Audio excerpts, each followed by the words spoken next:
नयाँ नेपालको निर्माणसँगै थियो नयाँ आशाको सञ्चार। तर मुलुक झन्झन दलदलमा फस्दै नागरिकका गर्दनमा असुरक्षाको तरवार। सियो होस् वा विमान खरिद, यिनीहरूले गर्नै पर्ने भ्रष्टाचार। मुलुक छ, नागरिक छन्, नागरिक दिगदार, किनकि खोइ सरकार। नमस्कार, म अमृत कृष्ण पोखरेल। यो हो नागरिकको प्रश्न, खोइ सरकार। भ्रष्टाचार, दुराचार, अत्याचार, हाहाकार, बलात्कार अनि चित्कार कहिलेसम्म? सोध्ने, तर कसलाई? सरकारलाई सोधौं त खोइ सरकार। कहाँ छ सरकार? नागरिक दिगदार। त्यसैले आउनुहोस्, जबसम्म बन्दैन जिम्मेवार, एकै स्वरमा प्रश्न गरि नै रहौं, खोइ सरकार। प्रत्येक राजनीतिक दलले आफ्ना चुनावी घोषणापत्र अनुसारका काम गरिदिएका भए अहिलेसम्ममा मुलुकको कायापलट भइसक्ने थियो। त्यति पनि नभए आफ्ना घोषणापत्रका 10% मात्र काम गरेर देखाएका भए पनि नागरिकहरूको अवस्था अहिले जस्तो छ त्यस्तो चाहिँ पक्कै पनि हुने थिएन। तर अकर्मण्य, निर्लज्ज अनि निकम्मा शासकहरूका हातमा मुलुक परेकाले हरेक कामका लागि 2 दिन अघिदेखि नै नागरिकले लाइनमा बस्नु परिरहेको छ। बेरोजगारलाई मुलुक भित्रै रोजगारी दिइनेछ भनी आफ्ना घोषणापत्रमा ठुलठुला अक्षरले लेखेका राजनीतिक दलका क्रान्तिकारी भनिने नेताहरूका अनुहारमा जोरदार थप्पड हो। विदेशी न बाध्य बेरोजगार युवाहरू पासपोर्ट बनाउन 2 दिन अघिदेखि बसेको यो लाइन।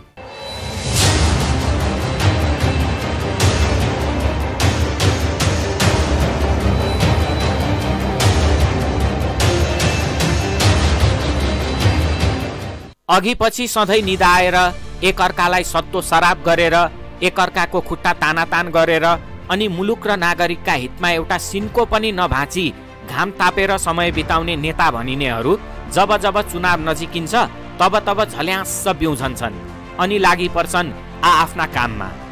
एकपटक गरेका कामले उनीहरू 7 पुस्तासम्मका लागि नागरिकले रगत पसिना बगाएर तिरेको कर सबैतिरबाट सोहोर्न सफल हुन्छन् अनि अर्को चुनाव नआउन्जेलसम्मका लागि कुम्भकर्ण। फेरि अर्को चुनाव आउन लागेपछि भागदौड। र उनीहरूले त्यति बेला गर्ने काम भनेको चाहिँ घोषणापत्र बनाउनु। घोषणापत्रमा त उनीहरू चन्द्रमामा खेती गरेर नेपालीलाई समृद्ध बनाउँछौँ भनेर छापिदिन्छन्। बालुवामा माछा पालन गरेर विदेश निर्यात गर्छौँ भनेर कागज र मसीको मात्र सत्यानाश गर्छन्। घोषणामा त के हो के, तर व्यवहारमा भने उब्जाउ जमिनमा खेती गर्न चाहने किसानलाई मल समेत समयमा उपलब्ध गराउन सक्दैनन्। मुलुक भित्रै बसेर आफ्नो र परिवारको पेट पाल्न चाहनेलाई रोजगारीसम्म पनि दिन सक्दैनन्। यति हुँदाहुँदै पनि 50औं वर्ष भइसक्यो तिनै पुराना अनि कामै नगरी पनि थाकेका असफल र निकम्माहरूका हातमा छ 3 करोड नेपालीको भविष्य। गर्जने बादल बर्सदैन भने झैं यी नेता भनिनेहरू पनि गर्जने मात्र हुन्, ठोक्ने मात्र हुन्। यदि त्यस्तो नहुँदो हो त अहिलेसम्ममा नेपाली नागरिकमाथि सुख र समृद्धिको बाछिटा पर्न सुरु भइसक्थ्यो। गत चुनावमा प्रत्येक राजनीतिक दलले मुलुकमै रोजगारीको सिर्जना गरिनेछ भन्ने बुँदालाई मुख्य एजेन्डा बनाएर आफ्ना घोषणापत्रलाई रङ्गी बिरङ्गी बनाएका थिए।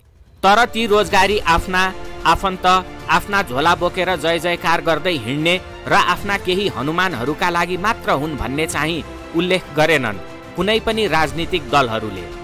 त्यसैले पासपोर्ट बनाउन मध्यरातदेखि लागेको यो लाइन प्रत्येक शीर्ष भनिने पार्टीका शीर्ष भनिने नेताहरूका अनुहारमा असफलता र अकर्मण्यताको नमिठो थप्पड हो। आफ्ना अनुहारमा असफलताको हिलो पोतिँदा पनि भाषणबाजी गर्दै हिँड्न चाहिँ छाडेका छैनन्। लाज लाग्नु पर्ने हो अनि डर पनि। तर कोइलालाई म डढेर कालै हुने पो हुँ कि भन्ने डर हुँदैन सायद। यहाँ पासपोर्ट बनाउन बस्नेहरू मध्ये एक आधको रहर पनि होला विदेशिनु, तर 99% को रहर होइन, बाध्यता हो यो। परिवारसँग वर्षौंसम्म टाढिएर छाला सुकाउने चर्को घाममा काम गर्ने रहर कसलाई पो हुन्छ र?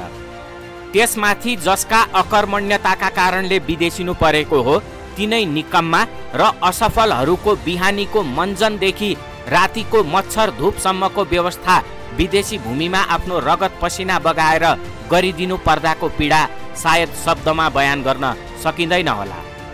अब शासक भनिनेहरूलाई हाम्रो प्रश्न, यी सबै दृश्य देख्दा तपाईहरूलाई अलिकति पनि आत्मग्लानि हुँदैन?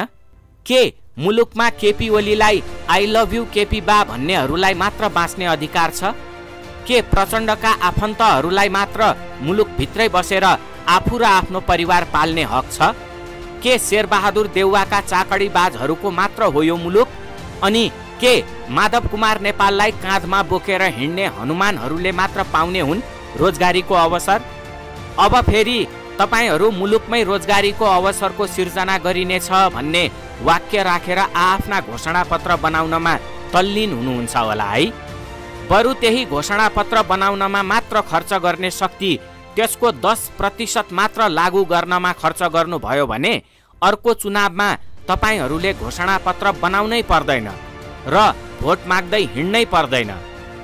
नागरिकले नै तपाईहरूको चुनाव चिन्ह खोजी खोजी तपाईहरूलाई नै भोट हाल्नेछन्। सबैले बेलैमा यो कुराको हेक्का राखे हुन्छ। हरेक दिन हरेक नागरिकलाई हरेक पटक धोका दिन तपाईहरू सक्नुहुन्न। त्यसैले सुधार्नुहोस् आफ्नो प्रवृत्ति, किनकि अझै पनि समय बितिसकेको छैन।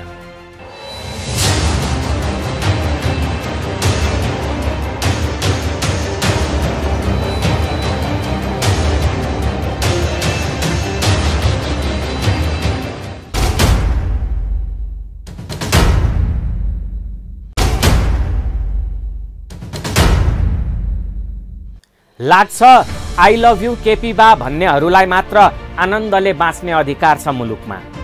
लाग्छ शेरबहादुर देउवाको हप्की दप्की सहने र उनलाई नै सुमेरु पर्वत सम्झेर परिक्रमा गर्नेहरूका लागि मात्र हो मुलुकभित्रको रोजगारी। लाग्छ हुँदा खाँदाको पार्टी फुटाउन माधव कुमार नेपाललाई उक्साउने सघाउने र उनका झोला बोकेर हिँड्नुलाई नै क्रान्ति सम्झने उनका केही झोलेहरूले मात्र पाउने हुन् मुलुकमा गरी खान। अनि लाग्छ प्रचण्डका छोरी बुहारी भाइ भतिजा ज्वाइँ नातेदार र गोरु बेचेकै भए पनि साइनो भएकाहरूले मात्र पाउने हुन् मुलुकमा ठुलठुला पद। होइन भने खोइ कहाँ छ प्रचण्डले हमेसा फलाक्ने गरे जस्तो समानता, तर पनि फलाक्न भने छाड्दैनन्। प्रचण्डज्यू छातीमा हात राखेर भनिदिनुस् त, आजसम्म तपाईका आफन्त र नातेदार बाहेक अरू कसले रोजगारी पाएका छन् मुलुकमा? ठुलठुला कुरा गरेर मात्र हुन्छ?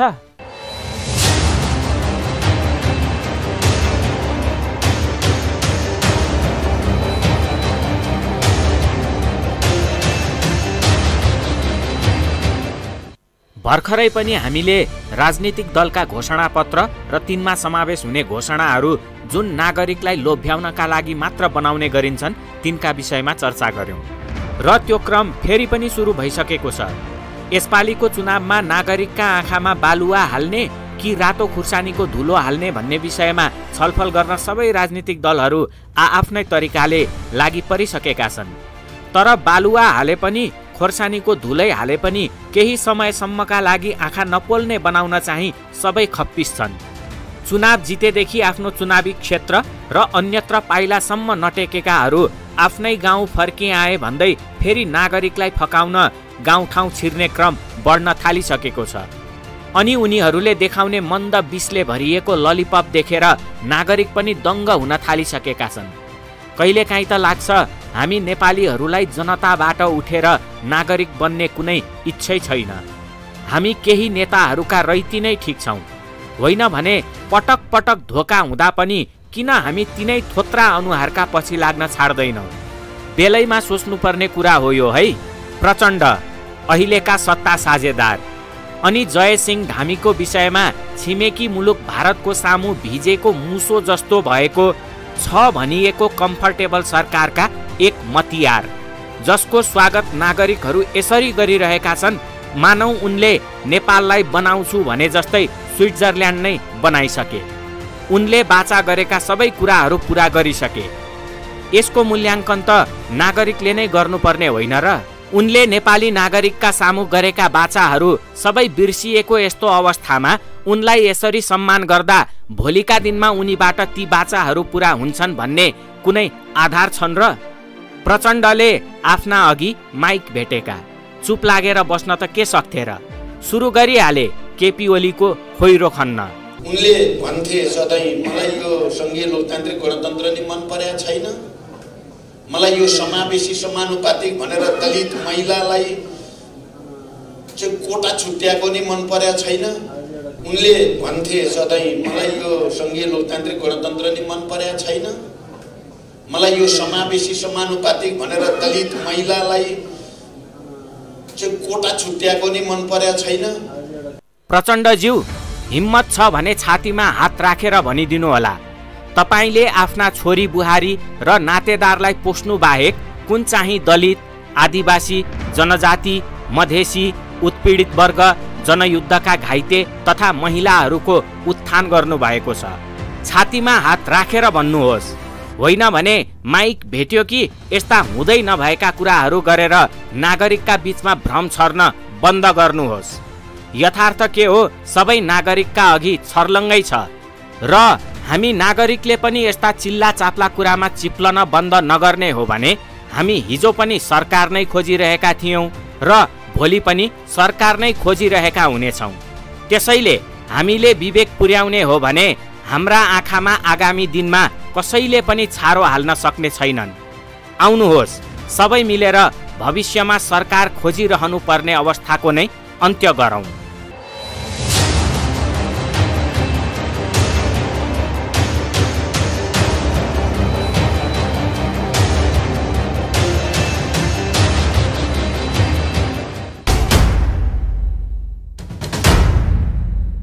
हो, मुलुकमा यस्तै छ र मुलुक यसरी नै चलिरहेको छ। तर यस्तो अवस्थाको अन्त्य अब भने हुनै पर्छ। त्यसैले दर्शकवृन्द, सरकार खोज्ने हाम्रो यो प्रयासमा तपाईको सहभागिता सबैभन्दा महत्त्वपूर्ण छ। अब गहिरो निन्द्राबाट जाग्ने बेला भइसकेको छ। तपाईको एउटा प्रश्नले सम्बन्धित निकायलाई जिम्मेवार अनि जवाफदेही बनाउन सक्छ। त्यसैले प्रश्न गरि नै रहौं भन्दै आजको श्रृङ्खलाबाट हामी बिदा चाहन्छौं। तपाई हाम्रो भेटघाट पुनः हुने नै छ। तबसम्मको लागि बिदा दिनुहोस्। नमस्कार र सबै मिली प्रश्न गरि नै रहौं। खोइ सरकार।